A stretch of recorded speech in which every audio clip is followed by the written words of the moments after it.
ভাবি না, ঠান্ডা মাথায় ভাবতে হবে, ধৈর্যশীল হতে হবে। ইন্নামা সাবরু ইনদা সাদামাতিল উলা। বিষ্ণু বলেছেন, বিপদের প্রথম ধাক্কায় যে সবর ধারণ করতে পারে সেই তো সবুর। এজন্য বিষ্ণু দোয়া করতেন, আল্লাহুম্মা জাআলনি সাবুরা, আল্লাহ আপনি আমাকে ধৈর্যশীল বানান। ওয়া জাআলনি শাকুরা, আপনি আমার শুকরগুজার বান্দা বানান। বিশ্বনবীর যে ধৈর্যশীল, বিশ্বনবীর যে শুকরগুজার পৃথিবীর কেউ আছে? কথা বলেন। এমন তাবৎ কোন অত্যাচার নাই যে অত্যাচার বিশ্বনবীর উপর করা হয় নাই। বিশ্বনবী মক্কার জামিনে যখন দাওয়াত দিতে লাগলেন, ওনারে পাগল বলা হতো, বলা হতো তুমি পাগল, বলা হতো মুহাম্মদ একটা কবি, বলা হতো মুহাম্মদ হচ্ছে গণক। বিশ্বনবী যখন রুকু দিতেন, সিজদায় চলে যেতেন, উটের পচা নারী ভুড়ি এনে বিশ্বনবীর কাঁধে ফেলে রাখা হতো। বিশ্বনবীর গলার মধ্যে রশি ধরে টান দেয়া হতো। কয়েকবার বিশ্বনবীর এই ঘাড়ের এই চামড়া ছিঁড়ে গিয়েছে, একবার চাদর টান দেওয়ার কারণে, আরেকবার রশি টান দেওয়ার কারণে। বিশ্বনবী কিছুই বলেন নাই, ক্ষমা করে দিয়েছেন। যেই মক্কার শত্রুরা বিশ্বনবীকে মক্কা থেকে বিতাড়িত করেছেন, এবং যেই রাতে উনি হিজরত করলেন, মাইগ্রেট করলেন, উনি কেঁদে কেঁদে বারবার মক্কার দিকে ফিরে তাকায়, আবার যায়, আবার ফিরে তাকায়, মাতৃভূমির মায়া ছাড়তে পারছেন না।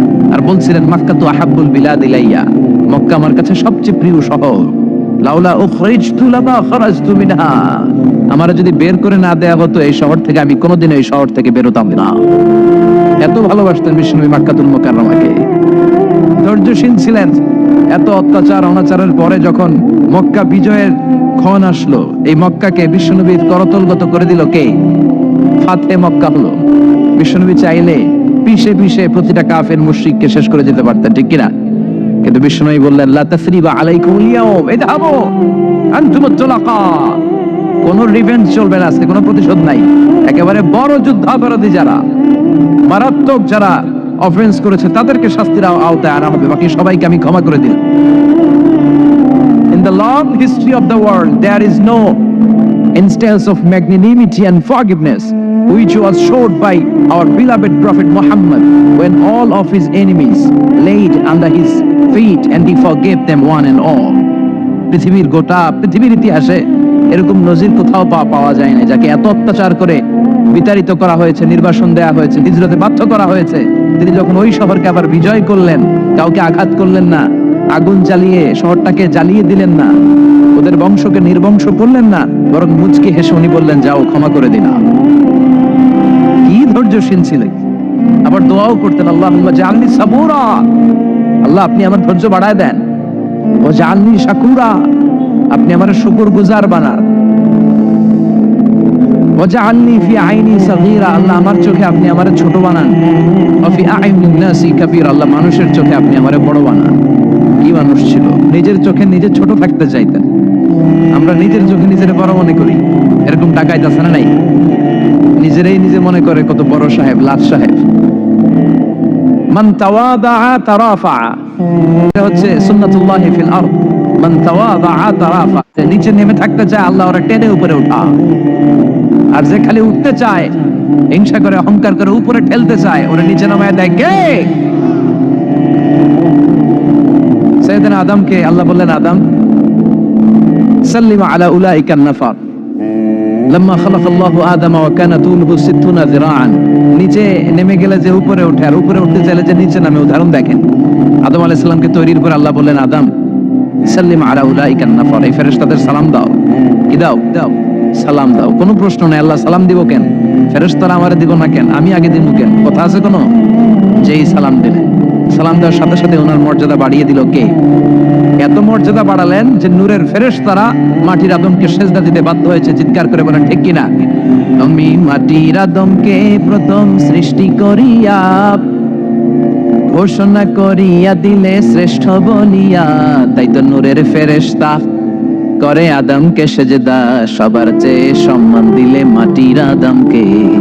আল্লাহু আল্লাহু পড়েন, আল্লাহু আল্লাহু তুমি জাল্লে জালালুহু, শেষ করা তো যায় না গে তোমার গুণগান। আল্লাহু আল্লাহু, সুবহানাল্লাহ পড়েন। কি সম্মান আল্লাহ বাড়ায় দিলেন। আল্লাহ বললেন, আদম আজকে থেকে তুমি আশরাফুল মাখলুকা, তুমি খলিফাতুল্লাহ ফিল আরদ, তুমি পৃথিবীতে আমার খলিফা, ভাইস জেরেন্ট অফ আল্লাহ। আল্লাহর খলিফা, আল্লাহর আহকামগুলো পালনের জন্য ভাইস জেরেন্ট। চুরি করলে হাত কেটে দাও, কার আইন? এই কাজ আদম তুমি দুনিয়াতে যেয়ে করবা। জিনা করলে ডেথ পেনাল্টি, হেড অফ, শিরোচ্ছেদ করে দাও। কার আইন? খলিফা হিসেবে মানুষ এসে করবে। মানুষকে আল্লাহ আশরাফুল মাখলুকাত বানিয়ে দিলেন, নিচু হয়েছে বড় বানিয়ে দিলেন। আর শয়তানের অবস্থা কি? শয়তানকে আল্লাহ বললেন সেজদা দে আদমকে। শয়তান যুক্তি দাঁড় করিয়েছে, খলাকতাহু মিন তিন খলাকতানি মিন নার ওয়া খলাকতাহু মিন তিন। আল্লাহ, আপনি আমারে বানাইছেন আগুন দিয়া। কি দিয়া? আগুনের ধর্ম উপরের দিকে ওঠে আর মাটির ধর্ম সে নিচে পড়ে থাকে, আমি কেন সেজদা দেব? শয়তানকে চিরকালের জন্য ইবলিস মালউন, অভিশপ্ত আর জাহান্নামী হিসেবে ঘোষণা দিয়ে দিল কে? এজন্য আপনি ছোট থাকতে চাইবেন, আপনারা বড় বানাবে কে? আর আপনি নিজে যদি বলেন আমি বড়, থাপ্পড় মেরে আপনারা নিচে নামাই দিবে কে? এজন্য বিশ্বনবী দোয়ায় বলতেন, আল্লাহুম্মা জাআলনি সাবুরা ওয়াজআলনি শাকুরা ওয়াজআলনি ফি আইনি সাগীরা ওয়া ফি আয়ুনিন নাসি কাবীরা। ও আল্লাহ, আপনি আমারে ধৈর্যশীল বানান, আপনি আমারে শুকরগুজার বান্দা বানান, আমার চোখে আমারে আপনি ছোট বানান, মানুষের চোখে আপনি আমারে বড় বানান। সুবহানাল্লাহ পড়েন। এজন্য সবসময় শুকরগুজার থাকার চেষ্টা করতে হবে। রাজি আছেন তো? যে কোনো মুহূর্তে, যে কোনো পরিস্থিতিতে আমরা শুকরিয়া করব কার? চিল্লায় বলেন কার? আমরা যেন বেশি বেশি আল্লাহ তাআলার শুকরিয়া আদায় করতে পারি। আল্লাহ তুমি তৌফিক দাও। সবাই পড়ি আমিন। উত্তর চান্দোলা হিলফুল ফুজুল ইসলামী সংগঠনের উদ্যোগে আজকের এই তাফসীরুল কোরআনের প্রোগ্রাম। হিলফুল ফুজুল নামটা আমার বড্ড প্রিয়। বিশ্বনবী যখন 15 কিংবা 20 বয়স, কোন বর্ণনায় এসেছে 15, কোন বর্ণনায় 20, তখন তিনি একটা ছাত্র সংগঠন করেছিলেন, ইয়াং স্টারদের একটা অর্গানাইজেশন করেছিলেন। ওটার নাম তিনি দিয়েছিলেন হালাফুল ফুদুল। হালাফুল ফুদুল, ওইটারই আমরা বাংলায় কি বলি? হিলফুল ফুজুল। হালাফ মানে শপথ, oath, we take an oath in the name of Allah. আল্লাহর নামে শপথ নেয়ারে বলে হালাফ। আর ফাদিলা, ফাদলুন, এগুলোর প্লুরাল হচ্ছে ফুদুল। ফুদুল মানে ভালো কাজ। ভালো ভালো কাজের উপর বিশ্বনবী যুবকদেরকে একত্রিত করলেন যে মক্কা শহরে কোনো টেন্ডারবাজি চলবে না, কোনো চাঁদাবাজি চলবে না, দুর্বলের উপর সবলের অত্যাচার চলবে না, জালিমের জুলুম চলবে না, হত্যা চলবে না, ধর্ষণ চলবে না, রাহাজানি চলবে না। মক্কা শহরটারে শান্তির শহর বানাতে হবে। যুবকরা এই দায়িত্ব কাঁধে নিয়েছে। কারা? মুরব্বীরা না, যুবকরা। যুবকদের আছে প্রাণ ঢালা উচ্ছ্বাস, অনেক শক্তি। এজন্য যুবকদেরকে ভালো কাজে আসতে হবে। যুবকরা চাইলে এই দেশের চেহারা পাল্টে দিতে পারে। এদেশে যুবক ভোটার আছে কয়জন জানেন? নতুন করে যুবক ভোটার হয়েছে 2 কোটি। কয় কোটি? 2 কোটি না? Can you imagine that? কল্পনা করতে পারেন? They can change Bangladesh. They can change the face of Bangladesh. তারা 56,000 বর্গ মাইলের এই বাংলাদেশের চেহারা পাল্টে দিতে পারে। তাদের অনেক শক্তি। এজন্য যুবকদের এই শক্তি কাজে লাগাতে হবে। ফেন্সিডিল, গাঁজা, ইয়াবা, হিন্দি সিনেমা, এগুলোর পিছনে দৌড়ানো যাবে, পর্নোগ্রাফির পিছনে ছোটা যাবে। যুবক বয়সে ভয় করতে হবে কারে? চিল্লায় বলেন কাকে? আল্লাহ আমার যুবক ভাইদেরকে তুমি তৌফিক দাও। বিশ্বনবী হালাফুল ফুদুল তিনি গঠন করলেন মক্কাতুল মুকাররমাতে। পুরো মক্কা শহরটা শান্তির শহর হয়ে গেল। সুবহানাল্লাহ। আল্লাহ উত্তর চান্দোলা হিলফুল ফুজুল ইসলামী সংগঠনকে তুমি কবুল করো। আজকের প্রোগ্রামের সভাপতিত্ব করছেন আল্লামা অধ্যক্ষ গোলাম সরোয়ার সাইদি পীর সাহেব আড়াইবাড়ি দরবার। আমার প্রিয় নানা ভাই আলোচনা করেছেন, বয়ান করেছেন। আল্লাহ নানা ভাইকে কবুল করুন। নানা ভাইটা একটু ইয়াং হয়ে গেছে না? অনেক জায়গায় লোকজন খুব বিভ্রান্তিতে পড়ে যায়। ঘটনা কি? আপনি নানা হইলেন কবে, নাতনি হইল কবে, আবার জামাই পেলেন কবে? আমারও বলা যে তুমি যে আমার নানা ভাই বানাইছো, আমি তো এর উত্তর দিতে দিতে কাম সারা। আল্লাহ নানা ভাইকে তুমি কবুল করো। তিনি হকের কথা, কোরআনের কথা বলেন। পীর সাহেবদের মুখে এরকম হুঙ্কার দেখা যায় না। কথা কন। এরা থাকে খানকায়, এদের পেট থাকে বড়। সবার কথা বলছি না, বেশিরভাগ। কথা বলেন। এই ভণ্ডামি এই দেশে আছে না নাই? দোদেল বান্দা কালমা চোরে, না পায় শ্মশান না পায় গোরে, দিন থাকিতে আয়রে পথে ছাইড়া দে ভণ্ডামি, ভণ্ডামি ভণ্ডামি ভণ্ডামি, ছাইড়া দে ভণ্ডামি। আছে না নাই? নামাজ কালাম পড়ে না, ইবলিস শয়তানের নানা। আছে না? নামাজ নাই, রোজা নাই, নাচানাচি, নাচ গান, গোসল করে না, সারা বছরে করে একবার, ওই গোসলের পানি মুরিদরা খায় ফেলায়। আছে না নাই? নামাজ রোজা করে না, ইবলিস শয়তানের নানা, ধর্মের একখান খুঁটি ধইরা কয়দিন করবা হয়রানি, ভণ্ডামি ভণ্ডামি ভণ্ডামি, ছাইড়া দে ভণ্ডামি, ঠিক কি না?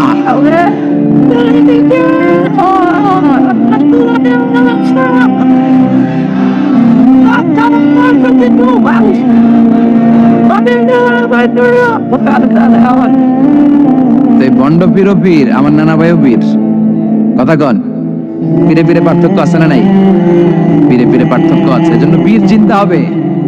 এদেশে এই পাক ভারতে ইসলাম প্রচারে ওলিয়া উলিয়াদের, পীর মাশায়েখদের অবদানের কোনো শেষ নাই, কিন্তু চিন্তা হবে, কষ্টি পাথর দিয়ে যাচাই করে নিতে হবে।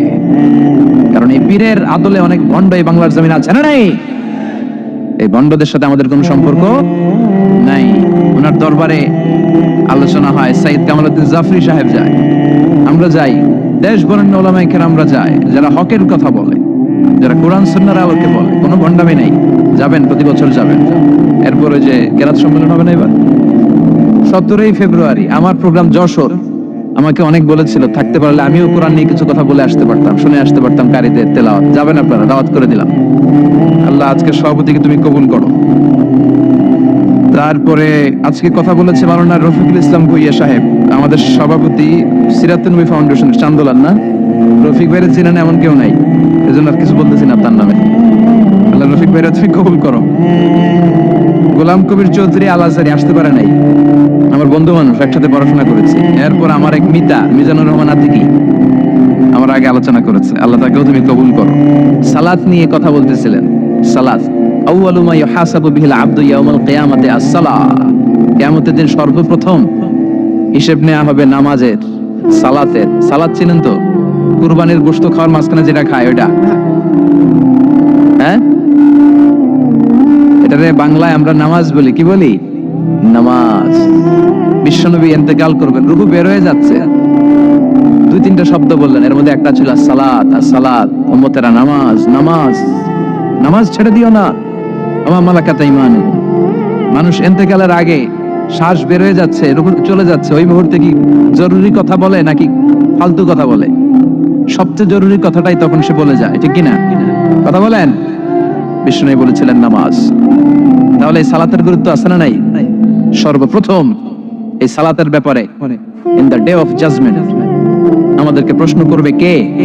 সালাতে কায়েম করো, সালাতে কায়েম করো, হবে সম্মানী তুমি, হবে জান্নাতি তুমি, হবে সম্মানী তুমি, হবে জান্নাতি তুমি। দিবে কাল হাসরে শীতল ছায়া আরশে আজিম, রাব্বিয়াল আলা রাbb। এজন্য বিশ্বনবী বলতেন আশাদ্দুহুম ফি আমরিল্লাহি উমর। আল্লাহর দ্বীনকে আল্লাহর জমিনে বাস্তবায়নের জন্য সবচেয়ে কঠোর সাহাবী হচ্ছে ওমর। সবাই আবু বকরের মতো হলে চলবে। আরহামু উম্মতি আলা উম্মতি আবু বকর। আমার উম্মতের মধ্যে সবচেয়ে রহম দিলের সাহাবী হচ্ছেন আবু বকর। সাইয়েদনা আবু বকরের দিলটা, হৃদয়টা এত নরম ছিল, উনি যখন নামাজে দাঁড়াতেন, উনি কান্নার কারণে তেলাওয়াতের আওয়াজ পিছনে মুসল্লিরা শুনতে পেত না। রাজুলুন আসিফ, কোমল হৃদয়ের মানুষ, এত ভদ্র হৃদয়ের মানুষ, এত প্রিয় ছিলেন আল্লাহ তাআলার কাছে। বিশ্বনবী মেরাজ থেকে যখন আসলেন, এসে ঘটনা বর্ণনা শুরু করলেন, আমি মক্কা থেকে ফিলিস্তিন গিয়েছি, ফিলিস্তিন থেকে দূর পাহাড়ে উঠেছি, সেখান থেকে 7 আকাশ পাড়ি দিয়ে আল্লাহর আরশে গিয়েছি, জান্নাত জাহান্নাম দেখেছি, আবার ফজরের আগে ফিরে এসেছি। আবু জাহেল, উতবা, সাইবা, ওয়ালিদ ইবনে মুগিরা জানতে, ওরা কয় এতদিনে একটা পাইছি, একটা ইস্যু পাইছে, এই ইস্যু দিয়া মুহাম্মাদের বিরুদ্ধে যত বদনাম রটানো যায় আমরা রটাবো। সর্বপ্রথম যে ধরছে বিশ্বনবীর সাহাবী আবু বকরকে, যে বলে আবু বকর দেখো, তোমার বন্ধু এতদিন যা বলতো মেনে নিতাম, আজকে সে কি বলে, সে তো পুরো পাগল হয়ে গিয়েছে। নাউজুবিল্লাহ পড়েন। যেখানে মক্কা থেকে ফিলিস্তিন যেতে লাগে 15 দিন, ফিরে আসতে লাগে 15 দিন, যেতে আর আসতে লাগে 1 মাস, সে নাকি মাঝরাতে উঠে বাইতুল মুকাদ্দাস গিয়েছে, নবীদের নিয়ে ইমামতি করেছে নামাজের, আরো সে গিয়েছে, জান্নাত জাহান্নাম দেখেছে, আবার নাকি ফজরের আগেই চলে এসেছে। এটা কেমন পাগলামির কথা বলো তো? সাইয়েদনা আবু বকর বললেন, আমার রাসূল কি আসলেই এই কথা বলেছে? আবু জাহেল, উতবা, সাইবা বলে, হ্যাঁ, তোমার নবী, তোমার মুহাম্মদ এই কথাই বলেছে। সাইয়েদনা আবু বকর বলেন, বিশ্বনবী যদি এটা বলে থাকেন তাহলে বিশ্বনবী সত্য বলেছে। আমার নবী বলে থাকলে সত্য বলেছে, তিনি মিথ্যা বলতে পারে? আস-সাদিক আল আমিন, সত্যবাদী, the trust or the personality, সবচেয়ে বিশ্বাসী মানুষ, তিনি কখনো মিথ্যা বলতে পারে? বিশ্বনবী বললেন, আবু বকর আনতা লাস্তা আবু বকর ফাকাত, তুমি আজকে থেকে শুধু আবু বকর নও, আজকে থেকে মিনাল ইয়াউম আনতা আবু বকর as-সিদ্দিক, তুমি আজকে থেকে সত্যবাদী আবু বকর। সেদিন থেকে তিনি সিদ্দিক উপাধি পেয়েছেন। সিদ্দিক মানে যিনি সত্য গ্রহণে, সত্য প্রকাশে, সত্যের ব্যাপারে আবশ্যিক। সুবহানাল্লাহ পড়েন। কিন্তু সাইয়েদনা আবু বকর ছিলেন তুমুল হৃদয়ের অধিকারী, তার বিপরীতে সাইয়েদনা ওমরে ফারুক ছিলেন শক্ত হৃদয়ের অধিকারী। এজন্য দুইটারই দরকার আছে, তাইলেই ব্যালেন্স হয়। সবাই নরম হইলেও চলবে না, আবার সবাই গরম হইলেও চলবে না, ঠিক কি না? দুইটার মাঝামাঝি থাকার দরকার আছে না নাই? এজন্য মারামারি করতে পারবেন, কিন্তু এটা করতে হবে ইসলামের পক্ষে। কথা বলেন। আল্লাহ বলে ফাদরিবু ফাওকাল আনা, গারের উপরে মারো, ফাদরিবু মিনহুম কুল্লা বানান, আর গিরায় গিরায় মারো। কোথায় মারতে হবে? গারের উপরে আর গিরায় গিরায়। তবে এটা নিজেদের মধ্যে এই মারামারি করলে চলবে না। ইসলামকে প্রতিষ্ঠা করার জন্য, কালেমার বাণীকে সুউচ্চ করার জন্য যদি মারামারির প্রয়োজন হয়, আমরা মারামারি করতে রাজি আছি না? কোন একদিন এ দেশের আকাশে কালিমার পতাকা উড়বে, সেদিন সবাই খোদাই বিধান পে দুঃখ বেদনা ভুলবে। কোন একদিন এ দেশের আকাশে কালিমার পতাকা উড়বে, সেদিন সবাই খোদাই বিধান পে দুঃখ বেদনা ভুলবে। ঠিক না? এটা আমাদের স্বপ্ন। আমরা কালিমাকে বিজয়ের আসনে দেখতে চাই। আর মুমিনকে বিজয় দান করে কে? চিল্লায় বলেন কে? আল্লাহ বলেন, ওয়ালা তাহিনু ওয়ালা তাহজানু ওয়া আনতুমুল আ'লাউনা ইন কুনতুম মুমিনিন। চিন্তিত হয়ো না, দুশ্চিন্তা করো না, বিজয় তোমাদের হবেই যদি তোমরা মুমিন হও। তবে ঈমানটা হতে হবে পাক্কা ঈমান। কথা বলেন। এজন্য মারামারি করলেও এটা ইসলামের পক্ষে মারামারি করতে হবে, ইসলামের পক্ষে থাকলেই লাভ। কারণ ইসলামকে যে বিজয় দেয়া হবে এটার ঘোষণা দিয়েছে কে? ওরা চায় মুখের ফুৎকারে ইসলামের বাতিকে নিভিয়ে দিতে। আল্লাহ বলে, কিয়ামত পর্যন্ত আমি ইসলামের বাতিকে জ্বালিয়ে রাখবো। Up to the day of judgement ইসলামের আলো জ্বলতেই থাকবে, কেউ এটা থামাতে পারবে? দেখেন তা, তিনি আজীবন ধরে ক্ষমতার চেয়ারে আসীন, তার ক্ষমতার চেয়ার কেউ কেড়ে নিতে পারবে না। কথা বলেন, কথা বলেন, কথা কয় নাকি? বিএনপির ক্ষমতার চেয়ার কেড়ে নেয় আওয়ামী লীগ, আওয়ামী লীগের ক্ষমতার চেয়ার কেড়ে নেয় বিএনপি। এগুলো আমরা দেখছি না? এখন অবশ্য লম্বা সময় ধরে বাংলাদেশ আওয়ামী লীগ ক্ষমতার চেয়ারে আছে। হয়তো কোনো কারণে আওয়ামী লীগের পর আবার নতুন কোন দল ক্ষমতায় আসতে পারে কি পারে না? এভাবে পৃথিবীর রদবদল হয়। আজীবনের জন্য কেউ ক্ষমতার চেয়ারে বসে থাকতে পারে একজন ছাড়া। তিনি কে? তিনি কি? আল্লাহ। সেই যে ক্ষমতার চেয়ারে বসছে, কেউ আল্লাহর ক্ষমতার চেয়ার কেড়ে নিতে পারবে? চিল্লায় বলেন, পারবে? এই পৃথিবীতে যারা ক্ষমতায় আসে তাদের কারো ক্ষমতার মেয়াদ 5 বছর। এই যে বাংলাদেশ আওয়ামী লীগ নতুন করে ক্ষমতায় এলো, মেয়াদ কয় বছর? কথা বলেন। 5 বছর। কোন কোন দেশে 10 বছর। আল্লাহ যে ক্ষমতার চেয়ারে বসছে, আল্লাহর ক্ষমতার মেয়াদ কয় বছর? 20 বছর। 20 বছর কি কয়? হ্যাঁ, 50, 100 বছর। কয় বছর? আজীবন মেয়াদ। সুবহানাল্লাহ কইবেন না? ওয়াল আউয়াল ওয়াল আখির ওয়াল যাহির ওয়াল বাতিন ওয়া হুয়া বিকুল্লি শাইইন আলীম। আল্লাহ বলে, আমি প্রথম, আমি শেষ, আমি গোপন, আমি প্রকাশ্য। আমি চিরকালের জন্য ক্ষমতার চেয়ারে বসেছি, কোনোদিন এই চেয়ার আমি ছাড়বো না। ঠিক কি না? উনি আজীবন ক্ষমতার মালিক, উনি শুরু থেকে আছেন, শেষ পর্যন্ত থাকবেন। সুবহানাল্লাহ পড়ে।